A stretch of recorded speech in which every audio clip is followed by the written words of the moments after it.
Hi friends, நம்ம இன்னைக்கு புதினா சட்னி செய்ய போகிறேன். புதினா தேவைக்கப்ப சின்ன வெங்காயம், தேவைக்கப்ப தேங்காய், வரமிளகாய், புளி, உளுந்தம்பருப்பு, துவரம்பருப்பு. இப்போது கடலை எண்ணெய் சேர்த்துருக்கேன். சட்டியில் கொஞ்சம் ஹீட் ஆகட்டும். நம்ம துவரம்பருப்பையும் உளுந்தம்பருப்பையும் பொன்னிறமாக வறுக்கணும். இப்போ நான் எண்ணெயில் சேர்த்துட்டேன். நல்லா பொன்னிறமாக வந்துருச்சு. இப்போ நம்ம உரித்து வச்ச சின்ன வெங்காயம் சேர்க்கணும். பெரிய வெங்காயம் சேர்க்கக்கூடாது, சின்ன வெங்காயம் தான் சேர்க்கணும். கொஞ்சம் வதங்கட்டும். புளி சேர்த்துக்கலாம். இப்போது நம்ம மிளகாய் சேர்த்துக்க போகிறோம். வரமிளகாய், இதுக்கு பச்சை மிளகாய் சேர்த்தா டேஸ்ட்டாக இருக்காது.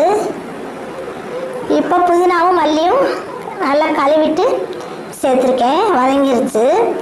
கடைசியாக தேங்காய் சேர்க்குறோம். கொஞ்சம் வதங்கட்டும். இப்போவே நமக்கு தேவையான அளவு உப்பும் சேர்த்துக்கலாம். நல்லா வதங்கிருச்சு. நான் சால்ட்டு சேர்த்துட்டேன். இப்போது நான் அரைக்க போகிறேன். சட்னி அரைச்சாச்சு. தாளித்து சேர்த்துருக்கேன் கடுகு. இப்போ இது வந்து தோசைக்கு தான் செய்கிறேன்.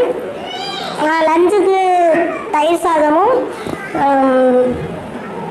லெமன் சாதமும் செஞ்சேன். அதுக்கு இதை வச்சு சாப்பிட்டு பார்த்தா ரொம்ப டேஸ்ட்டாக இருக்குது. நீங்கள் செஞ்சு பாருங்கள். Thank you friends. உங்களுக்கு பிடிக்கும், செஞ்சு பாருங்கள்.